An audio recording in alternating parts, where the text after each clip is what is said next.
Tonight, we have more from Bret Baier's sit-down interview with Vice President J.D. Vance. They spoke yesterday in South Carolina, and the conversation turned to 2028 and who might be on the ballot.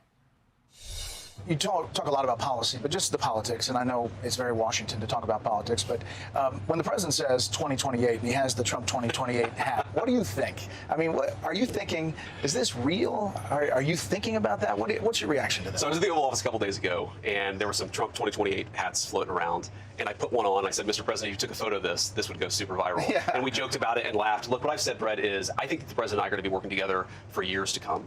I think that we have a rare opportunity over these next 3 years to actually undo a lot of damage that was caused by not just the Biden administration, by 40 years of failed policy, but I think build a true American renaissance. That's what we're excited about. That's what I'm going to try to do. And if we succeed, then the politics will take care of themselves. And if we don't succeed, the politics will take care of themselves that way. But you don't really think he's running in 2028, do you?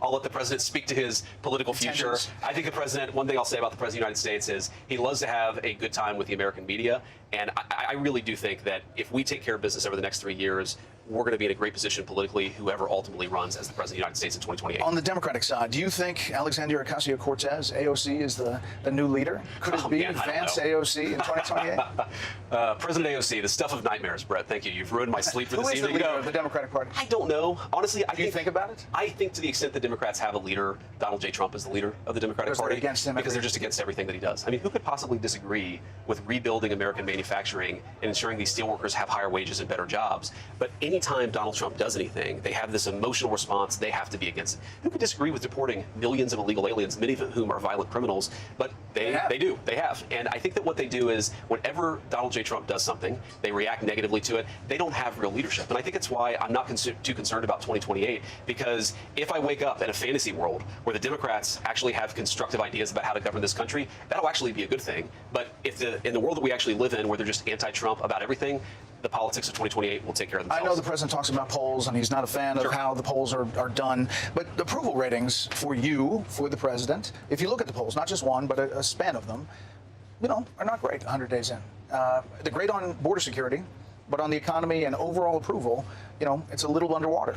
And how do you look at that? What do you think that is from? Yeah, so I'm a firm believer, Brett, that in the modern era, in 2025, opinion pollsters just don't know how to capture most Americans. They don't answer the phones. If they do answer the phone, they hang up immediately.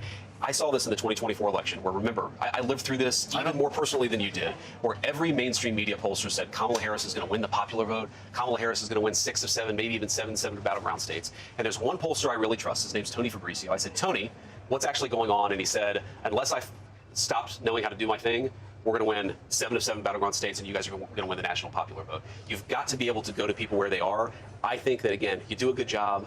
You worry about the polls later. The politics will take care of itself. I mean, for the reasons I just said, I really am skeptical of these polls, Brett. I also just don't really care that much about the polls, even if they were accurate, because if we do a good job, if people see the results, then in 3 years, people will be talking about what a great job Donald J. Trump and J.D. Vance did. That's all I